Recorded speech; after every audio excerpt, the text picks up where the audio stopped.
बिस्मिल्लाहिर्रहमानिर्रहीम सल्लल्लाहु अला हबीबी मुहम्मदिन व आलिहि व अस्हाबिहि व बारिक वसल्लम। डॉक्टर मोहम्मद शफीक चिश्ती अपनी बात का आगाज़ आपके लिए दुआया कलाम से करता है। अस्सलाम वालेकुम। Abdomen disease cure by homeopathic and alternative. हमने आज अपनी बात को समझना है कि एब्डोमेन डिजीज क्या हो सकती हैं, उनका होम्योपैथिक ट्रीटमेंट क्या हो सकता है और ऑल्टरनेटिव ट्रीटमेंट उनका जो है वो क्या हो सकता है। अगर हम बहुत पीछे चले जाएं और बात को यहाँ से शुरू करें कि डिजीज फॉर्म कैसे हुई, तो इनिशियल स्टेज में ट्रीटमेंट का हमारा अंदाज ये होता था कि जिस चीज़ से तकलीफ हो गई है बस उसे रोक दिया जाता था। मिसाल के तौर पर अगर सर्दियों में ठंडा पानी पीने से थ्रोट का कोई इशू आता था तो बस ठंडे पानी को रोक दिया जाता था। इसी तरीके से धूप में सुखाए हुए गोश्त को खाने से अगर पेट में दर्द हो जाता था तो बस वो गोश्त खाने से मना कर दिया जाता था। यही ट्रीटमेंट कहलाता था। लेकिन वक्त गुजरने के साथ साथ फिर ये होने लगा कि ट्रीटमेंट का अंदाज बदल गया। फिर ट्रीटमेंट का अंदाज कुछ इस अंदाज से बदला कि जब कभी एक्यूट थ्रोट इन्फ्लेमेशन सामने आई तो नमक के गर्म पानी से गरारे कराए जाने लगे और उससे पेशेंट ठीक होने लगा। और इसी तरीके से जब पेट का कोई इश्यू आया तो एक हर्ब अजवाइन जो है उसका इस्तेमाल कराया जाने लगा मुख्तलिफ अंदाज से, और वो पेट का इश्यू जो है वो ठीक होने लगा। फिर ट्रीटमेंट और अंदाज बदलता है और अब ये रिसर्च होती है कि अगर नमक और पानी ने गर्म हालत में मिलकर इरिटेशन को ठीक किया है तो उसका सबब क्या है। तो फिर रिसर्च ने बताया कि हमारा जो सॉल्ट है, स्पेशली मिनरल सॉल्ट जो है, वो एंटी इन्फ्लेमेटरी कैरेक्टर रखता है। अब एंटी इन्फ्लेमेटरी कैरेक्टर हमारी नीड थी, लेकिन थ्रोट में डायरेक्ट नहीं लगाया जा सकता था। तो फिर दूसरी सपोर्ट ये ली गई कि उसे पानी में डिसॉल्व कर लिया गया, एक सॉल्यूशन दे दिया गया, सॉल्यूशन बना लिया गया। तो सॉल्यूशन बनाने से गार्गल करना कदरे आसान हो गया। लेकिन फिर ये भी रिसर्च आई कि पानी अगर गर्म हालत में हो और फिर उसमें नमक भी मिला हो तो न सिर्फ वो एंटी इन्फ्लेमेटरी होता है बल्कि एंटीसेप्टिक भी बन जाता है। तो इस कैरेक्टर को सामने रखते हुए थ्रोट के लिए, स्पेशली गले के लिए गार्गल का तस्वर आ गया। नमक के पानी से गरारे कराए जाने लगे। फिर ये रिसर्च होने लगी कि आखिर अजवाइन ने क्या किया। वक्त बदला, रिसर्च का अंदाज बदला, थाइम पर रिसर्च होने लगी तो थाइम का एक कैरेक्टर सामने आया और वो ये कि ये इंटेस्टाइनल डायलेटर है। इंटेस्टाइन को थोड़ा सा वाइड कर देता है, थोड़ा खोल देता है, डायलेट कर देता है। ये थाइम की एक प्रॉपर्टी हमारे सामने आई कि इसका केमिकल जो है थाइम, ये इंटेस्टाइन के लिए स्पेशली डायलेटर है। अच्छा, अब अगर इंटेस्टाइन के लिए डायलेटर है तो उससे फायदा क्या हो रहा है। अगर तो पेट के अंदर गैसेस बन रही हैं, यानी इरिटेबल बॉल सिंड्रोम, यानी अगर तो इरिटेबल बॉल सिंड्रोम आ रहा है, यानी गैसेस बन रही हैं और जो प्रेशर नीचे की तरफ जाना था वो इन्वर्स हो गया है, रिफ्लेक्शन जो है वो इन्वर्स हो गई है। तो अब यहाँ क्या हो रहा है कि पेट के अंदर दर्द शुरू हो जाता है, कॉलिक शुरू हो जाता है, एब्डोमेन पेन आ जाता है, गैस्ट्राइटिस बन जाता है। तो थाइम में ये देखा गया कि वो इन सारे प्रॉब्लम्स को कवर कर रही है और स्पेशली उसके अंदर जो मेन इंग्रेडिएंट थायमोल मौजूद है वो बहुत ही ज्यादा डायलेटर है। और न सिर्फ ये कि वो इंटेस्टाइन के लिए डायलेटर है बल्कि ब्लड वेसल्स के लिए भी डायलेटर है और उसके इस कैरेक्टर से ये हुआ कि न सिर्फ वो पेट को ठीक करने लगी बल्कि उसके साथ ही साथ हार्ट के मामलात को भी अजवाइन थाइमोल बेहतर करने लगा। अजवाइन में शामिल केमिकल थाइमोल बेहतर करने लगा। दूसरा जो इसका मेन कैरेक्टर सामने आया वो ये कि ये लीवर पर भी बहुत अच्छा काम करता है।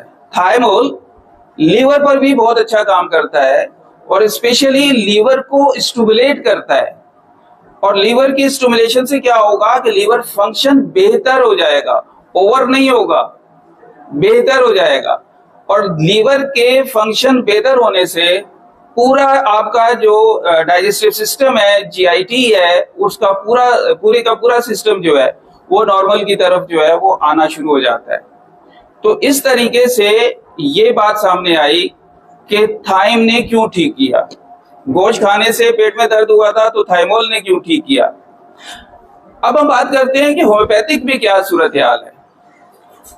होम्योपैथिक में बेशुमार दवाएं हैं, लेकिन हमने यहाँ लिमिटेड बात करनी है और वो ये है कि अगर आपके अपर एब्डोमेन में पेन हो जाता है और आईबीएस जो है वो अपर एब्डोमेन पर ज्यादा इफेक्ट कर रहा है, तो अपर एब्डोमेन के पेन के लिए आपके पास बहुत सिंपल सी मेडिसिन मौजूद है और वो है नक्स वोमिका। होम्योपैथिक की दवा नक्स वोमिका अपर एब्डोमेन के पेन के लिए बहुत सूटेबल है। लेकिन अगर आप इसको सपोर्ट साथ लेना चाहते हैं, इसके साथ एक एक्स्ट्रा सपोर्ट मिलाना चाहते हैं, तो फिर आपके पास कार्बोवेज है। अब यहाँ दो काम हो जाएंगे। एक तो ये कि कार्बोवेज जो बाहर से ऑक्सीजन डेफिशिएंसी होने की वजह से प्रॉब्लम बढ़ गई थी, वो ऑक्सीजन डेफिशिएंसी कवर हो जाएगी। और नक्स की खूबसूरती ये है कि वो मूवमेंट को, इंटेस्टाइनल मूवमेंट को टुवर्ड्स दी लोअर साइड करता है। यानी नक्स वोमिका जो आपको पता ही है कि किससे बनी है, ये एक मशहूर बूटी है या हर्ब है और जिसे तो ये कुचले से बनी है। ये कुचले से बनी है, पॉइजन नट है, यानी पॉइजन नट है, जहरीली है। लेकिन जब नक्स वोमिका की शक्ल में कन्वर्ट हो जाती है तो फिर ये एक्स्ट्राऑर्डिनरी और एनर्जेटिक है। नक्स वोमिका अगर आप 30 से 200 तक ले जाते हैं तब तो ये एब्डोमेन इश्यू को कवर कर रही है, स्पेशली अपर एब्डोमेन को। अब बात करते हैं लोअर एब्डोमेन में पेन की। अगर लोअर एब्डोमेन में पेन हो जाता है तो फिर आपके पास बेहतरीन दवाओं में से एक दवा है लाइकोपोडियम। पेट की दर्द की बात, लोअर एब्डोमेन की, लोअर एब्डोमेन खाली लाइकोपोडियम। देखिए, अगर लिस्ट खोलेंगे तो फिर तो बड़ी लंबी चौड़ी लिस्ट बन जाएगी। मुझे जो ट्रीटमेंट देना है वो इमरजेंसी ट्रीटमेंट देना है कि इमरजेंसी हो गई है, लोअर एब्डोमेन में अनबियरेबल पेन है और आपने उसकी शिद्दत को तोड़ना है, तो आपके पास पहली दवा जो है वो लाइकोपोडियम है। लेकिन जिस तरीके से नक्स को एक सपोर्टिंग मेडिसिन दे दी गई थी, यहाँ पर अगर लोअर एब्डोमेन को सपोर्टिंग मेडिसिन देनी है होम्योपैथिक साइड से, तो फिर वो है आपके पास मर्कसोल या मर्कौर।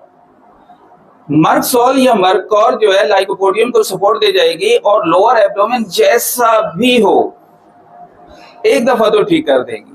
200 में अगर आपने मर्कसोल मिला दी और लाइकोपोडियम मिला दी तो लोअर एब्डोमेन का पेन जो है वो फौरी तौर पर जो है रिलीफ मिल जाएगा। बात यहाँ रिलीफ की हो रही है, क्यूरेटिव ट्रीटमेंट बहुत तफसील से बात होगी। क्यूरेटिव ट्रीटमेंट पे जब आप आएंगे तो फिर एक एक मेडिसिन को आपको डीपली समझना है। तो यहाँ बात हम कर रहे हैं कि लोअर एब्डोमेन में अगर पेन हो गया है तो फिर आपके पास लाइकोपोडियम बेहतरीन दवा मौजूद है और सपोर्ट के लिए आप मर्कसोल और मर्कौर से फायदा उठा सकते हैं। दोनों आपस में बहनें हैं, ये दोनों आपस में भाई हैं, मर्कसोल और मर्कौर। आप इनमें से कोई एक लाइको के साथ मिला लीजिएगा। लाइको की खूबसूरती ये है कि ये स्वीटर डिजायर जो है ना उसको कंट्रोल करती है। अच्छा, स्वीटर डिजायर अगर कंट्रोल हो जाता है तो आपकी बॉडी के अंदर एक एनर्जी प्रोड्यूस होती है। खास तौर पर इसके अंदर लाइकोपिन मौजूद है। अच्छा, लाइकोपिन की खूबसूरती ही यही है कि वो डिहाइड्रेट नहीं होने देता, लाइकोपिन डिहाइड्रेट नहीं होने देता। लिहाजा अगर तो लाइकोपोडियम खिलाने के बाद कोई भी शख्स बाहर खुली हवा में निकल जाता है जहां के सन स्ट्रोक होने का डर है, तो लाइकोपोडियम के पेशेंट को आमतौर पे सन स्ट्रोक नहीं होता, क्योंकि ये जो लाइकोपिन इसके अंदर मौजूद है, जो बेसिक टमाटर के अंदर होता है, लाइकोपिन बेसिक टमाटर के अंदर होता है। टमाटर की खूबसूरती यह है कि वो इंटरनल सनस्ट्रोक है, तो अगर आप टमाटर खा के बाहर धूप में निकलेंगे तो फिर तो बिल्कुल ही लू लगने का इम्कान ना होने के बराबर होता है। और उसके पीछे दो लॉजिक हैं, एक तो ये कि उसमें लाइकोपिन मौजूद है, और दूसरा ये कि उसके अंदर वाटर लेवल बहुत ज्यादा है, 94% तक तो उसके अंदर वाटर मौजूद है। तो इस वजह से अगर टमाटर खा के बाहर निकलते हैं तो सन स्ट्रोक होने का इम्कान मिनिमाइज हो जाता है। तो लाइकोपोडियम की अब अगर दूसरी बात की जाए तो जिसकी तरफ किसी इंतहाई मुअज़्ज़ज़ शख्सियत ने खामोश इशारा किया है, तो लाइकोपोडियम अगर आप 30 भी देते हैं, लोअर एब्डोमेन पे काम कर रही है, लाइकोपोडियम 200 में देते हैं, रैपिड रिजल्ट देती है। लेकिन अगर आप लाइकोपोडियम को 1M, 10M, 50M या CM पर ले जाते हैं तो बुरा कोई नहीं रहेगा। तो बात हो रही थी कि आपने इस यानी होम्योपैथिक साइड से इस तरीके से इस मेडिसिन के जरिए आपने एब्डोमेन डिजीज को शॉर्टली कवर कर लेना है। अब हम बात करते हैं कि क्या हिजामा में भी इसका ट्रीटमेंट मौजूद है। तो यकीनन हिजामा के अंदर एब्डोमेन पेन का श्योर ट्रीटमेंट जो है वो मौजूद है। अब यहाँ दो किस्म के पॉइंट्स लगेंगे हिजामा में। हिजामा में आपको पता है कप्स लगाए जाते हैं और फिर उसके बाद स्क्रैच किया जाता है, ब्लड की ड्रॉपिंग कराई जाती है। तो अगर तो अपर एब्डोमेन में ये इश्यू आ रहा है तो अम्बलाइकस से लेकर स्टर्नम तक स्ट्रेट लाइन का सेंटर बना ले और इस सेंटर पॉइंट पर आप कप लगा दें। तो जैसे ही स्टर्नम से लेकर अम्बलाइकस तक के इस स्ट्रेट लाइन के सेंटर पर आप कप लगाएंगे तो कप लगाते ही पेन जो है वो खत्म होना शुरू हो जाएगा। अपर एब्डोमेन का पेन जो है वो इस सिंगल कप से ही ठीक होना शुरू हो जाएगा। लेकिन सवाल ये पैदा होता है कि हिजामा में तो स्क्रैच कराया जाता है, इस हिजामा में ब्लीडिंग कराई जाती है, तो क्या यहाँ ब्लीडिंग कराएंगे? तो अब यहाँ आप पर दो किस्म की चीजों की एहतियात है।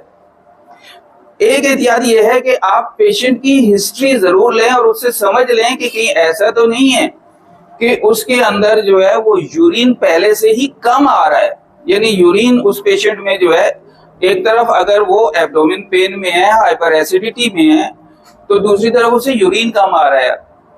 जहां हाइपर एसिडिटी होगी वहां ड्राइनेस होगी, और जहां ड्राइनेस होगी तथा उमर साहब ने आपको इशारा किया था ब्रायोनिया एल्बा उसे देना पड़ेगी, क्योंकि वो दो दो गिलास एक वक्त में पिएगा।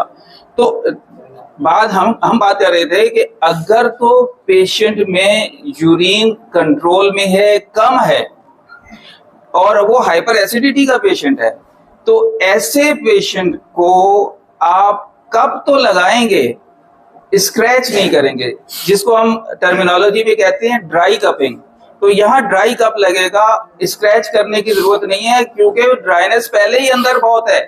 अगर आपने ब्लड भी थोड़ा सा एक्सक्रीट आउट करा लिया तो ड्राइनेस और बढ़ जाएगी। तो ड्राइनेस के बगैर ही आपका पेशेंट जो है सिर्फ कप लगाने से ठीक हो जाएगा। अगर लोअर एब्डोमेन में ये कंप्लेन मौजूद है, यानी लोअर एब्डोमेन में पेन मौजूद है, तो फिर आप क्या करेंगे? अम्बलाइकस से लेकर प्यूबिक क्रीज का सेंटर बनाएंगे।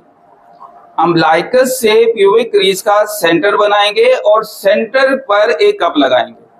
लेकिन यहां इस कप को दो कप्स की और सपोर्ट चाहिए, यानी आप 2 इंच राइट और लेफ्ट एक एक कप और लगाएंगे, यानी यहाँ 3 कप लगेंगे। लोअर एब्डोमेन में अगर कंप्लेन है तो फिर 3 कप्स लगेंगे। और उसी तरह अगर कप्स जो है वो ड्राइनेस की वजह से है, पेन हो रहा है, एसिडिटी हो रही है, एसिडिटी कॉज है, तो फिर तो आप ड्राई कप लगाएंगे। और अगर उसमें यूरिन बहुत ज्यादा आ रहा है पहले ही वो कंप्लेन करता है कि हर 1 घंटे बाद मुझे जो है वो यूरिन की कंप्लेन हो जाती है, तो ऐसी सूरत में आप वेट कप लगाएंगे, यानी अब आपको स्क्रैच करने हैं। ये थे लोकल पॉइंट्स। लेकिन स्टमक के पेन को हम डिस्टल पॉइंट से भी ठीक कर सकते हैं, और वो डिस्टल पॉइंट जो है वो लेग्स के ऊपर, यानी आपके लेटरल साइड में नी जॉइंट से लेकर नीचे एंकल तक पॉइंट्स मौजूद हैं। अगर उन पर आप कपिंग करते हैं तो डिस्टल पॉइंट से भी एब्डोमेन पेन जो है वो ठीक हो जाएगा। अब हम बात करते हैं साहब कि क्या एक्यूपंक्चर में भी इसका ट्रीटमेंट मौजूद है? तो साहब एक्यूपंक्चर में भी एब्डोमेन का बेहतरीन ट्रीटमेंट मौजूद है। ऐसी सूरत में आपने क्या करना है, सिर्फ एक पॉइंट यूज कर लेना है, और वो एक पॉइंट कौन सा है? आपके नी जॉइंट से नीचे 2 इंच नीचे, जहां टिबिया फेब्युला आकर यूनाइट हो रही हैं, उस जगह एक छोटी सी डिप्रेशन बनती है, वहां बस एक नीडल लगा दें। एक नीडल काफी है एक्यूपंक्चर में, और पेट का जैसा भी दर्द हो, चाहे वो अपर एब्डोमेन हो चाहे वो लोअर एब्डोमेन हो, फौरी तौर पर जो है वो ठीक हो जाएगा। अच्छा साहब, अब बात करते हैं कि क्या प्रेशर पॉइंट भी कोई है? क्या हमारे पास कोई प्रेशर पॉइंट भी है? अच्छा, माहौल में ऐसा लगता है कि कुछ बोरियत का एहसास हो रहा है, यानी कि क्लास डिस्टर्ब हो गई। अगर बोरियत हो रही है तो मैं रोक देता हूँ जी बात को। अच्छा सर, तो सर फिर ऐसा है कि एक दफा हो जाए तालियां। अच्छा, चूंकि मैं बात प्रेशर पॉइंट की कर रहा हूं तो तालियां आपसे बजवाई हैं, और प्रेशर पॉइंट की खूबसूरती ये है कि अगर आप क्लैपिंग करते हैं तो आपके पाम के ऊपर 32 पॉइंट्स, प्रेशर पॉइंट्स मौजूद हैं जो पूरी बॉडी को स्टिमुलेट करते हैं। अगर आप रात सोने से पहले ताली बजा लें तो